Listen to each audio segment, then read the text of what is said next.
Olá a todos, sejam bem-vindos ao canal Argonauta do Conhecimento.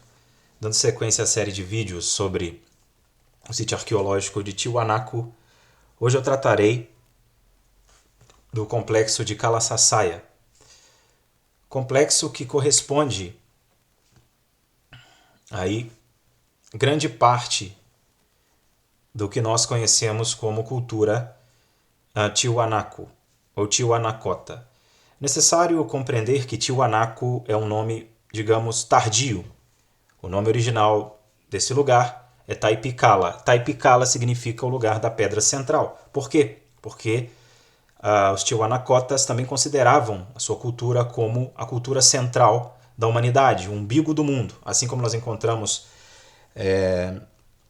o mesmo fenômeno, por exemplo, em Cusco, capital do Império Inca. Os incas também enxergavam Cusco como o umbigo do mundo. Então, os Tiwanakotas também tinham essa concepção a respeito de sua cultura. Aí a entrada da área arqueológica de Kalasasaya.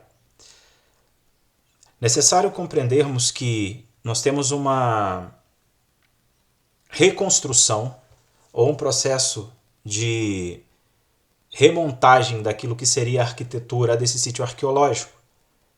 Muito do que nós encontramos são reconstruções e muitas vezes hipotéticas desse lugar. As fotos mais antigas demonstram um lugar, infelizmente, totalmente pilhado, totalmente destruído. Então, o governo boliviano, ele a posteriori, também desenvolveu um processo aí de reconstrução da arquitetura desse lugar. Até também para chamar atenção para os turistas. Mas aquilo que nós temos do ponto de vista de dados relacionados à antiguidade desse lugar demonstra uma outra configuração. Grande parte dos trabalhos aí desenvolvidos em Tiwanaku foi desenvolvido pelo grande arqueólogo Arthur Poznański, que dedicou mais de 40 anos de sua vida no altiplano estudando essa cultura. Inclusive foi ele que propôs a teoria de que esse lugar seria um calendário, um tipo de centro astronômico dessa cultura. Era uma cultura avançada em conhecimentos astronômicos. E também lançou aí uma teoria de uma datação que remonta mais ou menos aí 12 mil anos de antiguidade, colocando o Tiwanaku como uma cultura pré-Younger Dryas, que seria o cataclisma que varreu o planeta, ou dilúvio. Então seria, na concepção de Arthur Poznański, Tiwanaku uma sociedade pré-diluviana, ainda que os arqueólogos modernos rejeitam essa teoria. Mas é um fato que principalmente o complexo de Pumapunku e a arquitetura de Pumapunku é muito mais complexa do que aquilo que nós encontramos aí no decorrer do sítio arqueológico. Então, Poznański foi o grande pioneiro, inclusive no povoado de Tiwanaku ele é muito homenageado, tem escola com o nome dele, etc.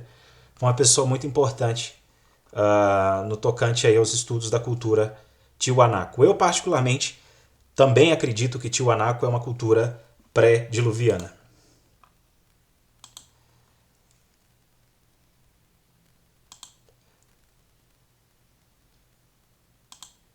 Aqui a gente observa as placas comemorativas, porque a Unesco reconheceu Tiwanaku como patrimônio da humanidade. Isso foi em dezembro do ano 2000. Centro Espiritual e Político da Cultura Tiwanaku, inscrito pela Unesco na lista do Patrimônio Cultural da Humanidade. Então, um sítio arqueológico importante, aqui que a gente encontra no continente americano, mais precisamente na América do Sul, e é de suma importância valorizá-lo e reconhecê-lo. Um dado importante sobre esse lugar é que ainda há muito o que explorar. Recentemente, os próprios arqueólogos da Unesco descobriram complexos subterrâneos nesta região e, segundo os estudos aí dos arqueólogos da Unesco, para escavar essas novas descobertas levará mais ou menos aí uns 50 anos. Então ainda tem muito que se explorar a respeito aí de Taipicala. Alguns trabalhos em pedra.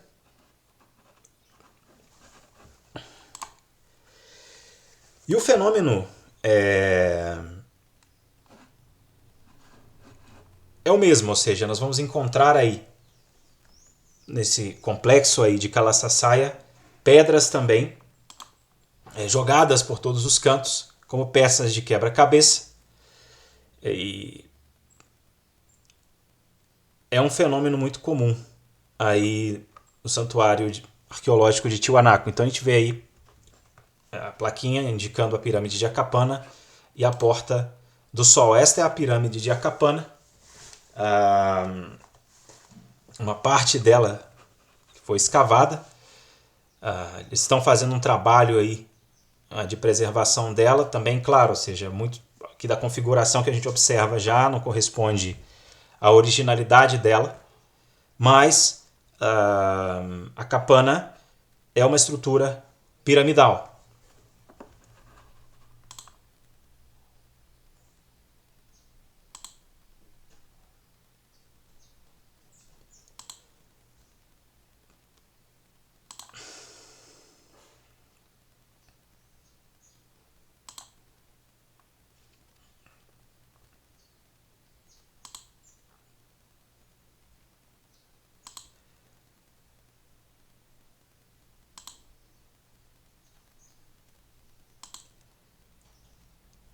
A gente observa uma visão mais ampla aí do sítio arqueológico. E a gente observa que foi desenvolvida uma cultura com grande sofisticação numa área geograficamente complexa que é o altiplano. Uma área na qual a gente não encontra tantos recursos. Blocos também bem grandes, pesados, com uma arquitetura bem desenvolvida. Aqui um fragmento de um portal. Eles tinham uma habilidade muito grande no processo de desenvolvimento aí desses portais. E essas pedras são pedras complexas, são pedras de andesita, que são pedras vulcânicas, pedras que não são tão simples de se manipular. E eles desenvolveram aí uma arquitetura muito complexa, com cortes sofisticados, com perfurações bem precisas.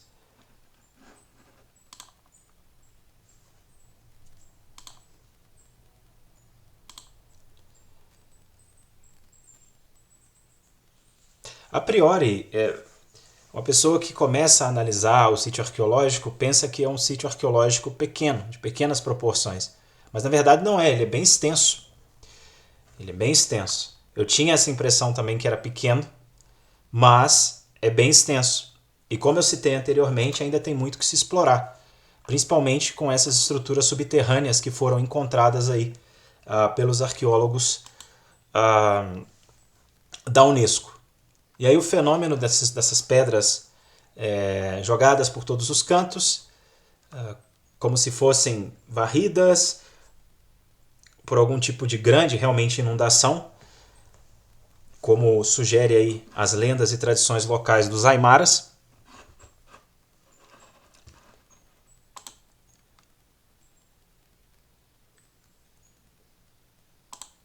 E é um fenômeno muito interessante que a gente observa aí no santuário. Os trabalhos aí de escavação, de manutenção do lugar.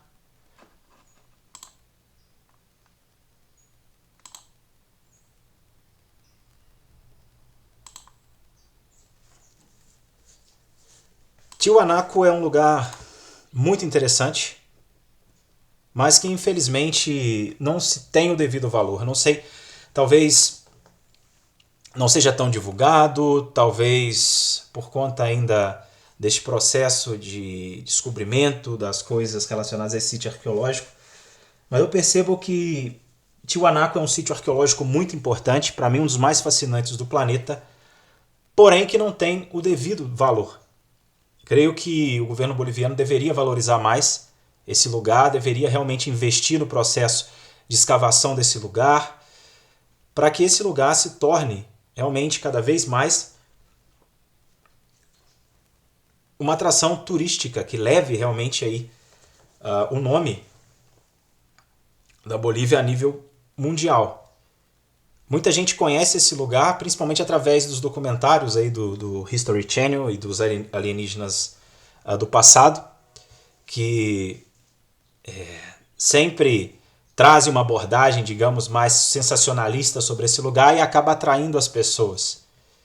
E o primeiro contato que eu tive com esse lugar foi através desses documentários.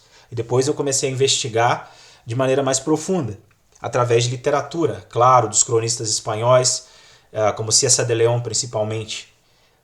Todavia, penso que é um sítio arqueológico muito importante, porque é a civilização mãe dos Incas, da civilização Inca, e é necessário ter o devido valor. Então aqui a gente observa essas pedras com aqui a figura das famosas chacanas, essas chacanas que representam geometria sagrada nas culturas andinas, principalmente na cultura inca. Os tiwanacotas também tinham em conta as chacanas.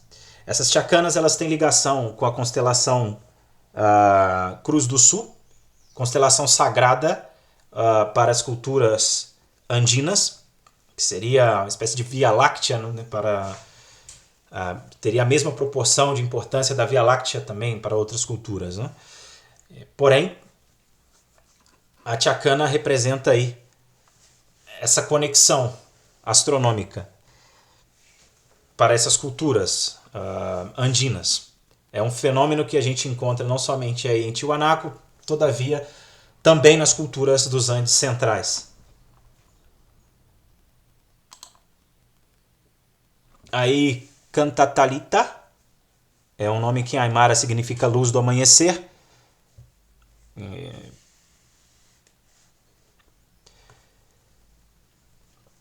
É mais um complexo aí do sítio arqueológico. Possui 29 metros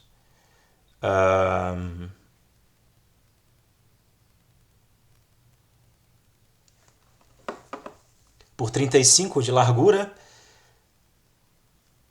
Também, ou seja, desenvolvido em pedra andesita com argila compactada. E se pode observar aí um piso composto por finas camadas aí de pedra.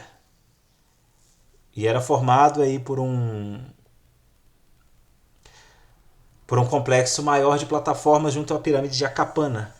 E foi um recinto edificado entre os anos 300 e 500 depois de Cristo.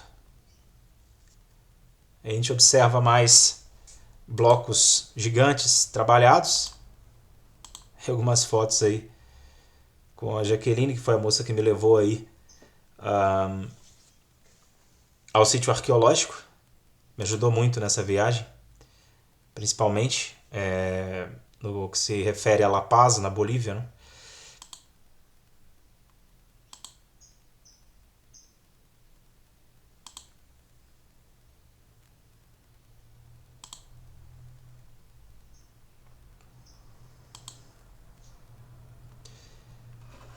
Aí mais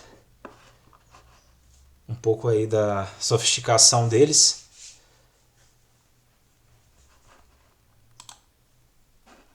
A precisão que eles tinham no processo aí de construção desses blocos, com perfurações, com cortes bem detalhados, em um estilo de pedra muito complexo de se trabalhar. E é isso que chama a atenção em Tiwanaku, como eles eram mestres da arquitetura, mestres da engenharia.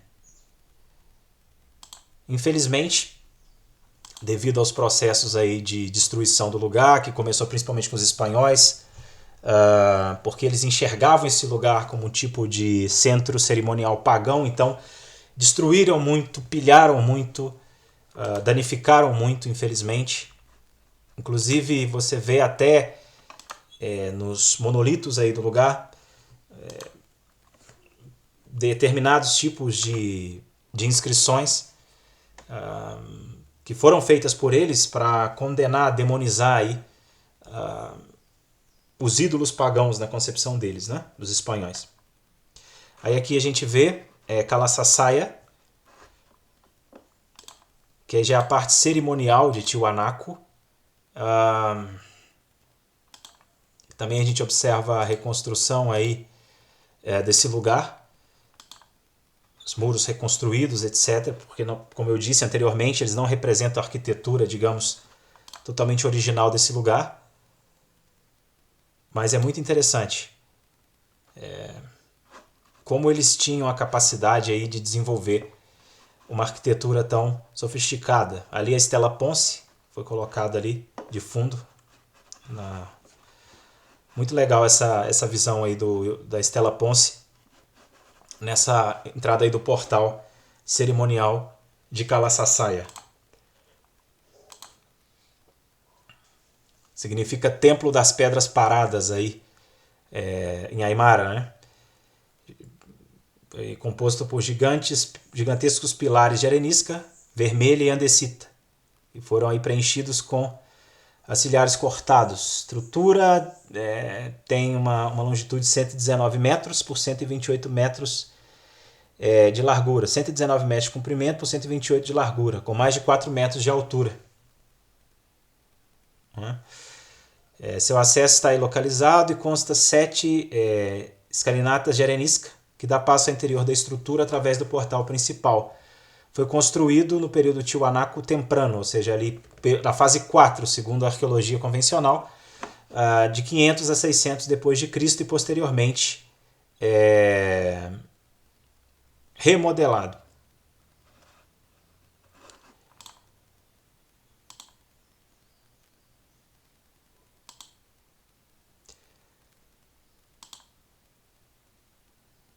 Pedras Cansadas se chama aí. Um outro dado interessante é que eles tinham um sistema sofisticado de drenagem nesse lugar. Muito interessante. A gente observa que eles eram mestres também nesse processo. E faz sentido também por conta da região, chuvas e também devido às teorias de que o Titicaca ele chegava até esse lugar também. Então o lago ele também, de uma certa forma, permeava aí, essa cultura.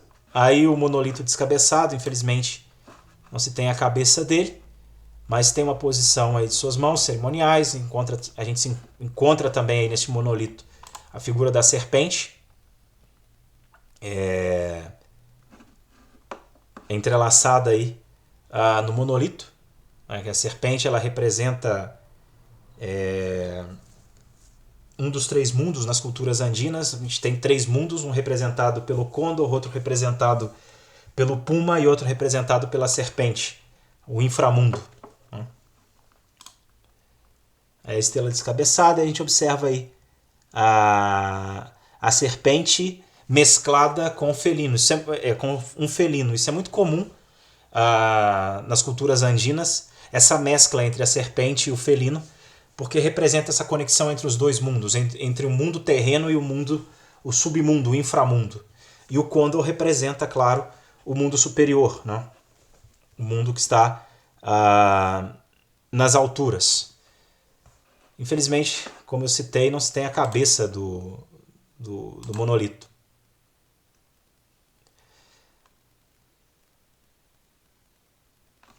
Eu vou parar por aqui.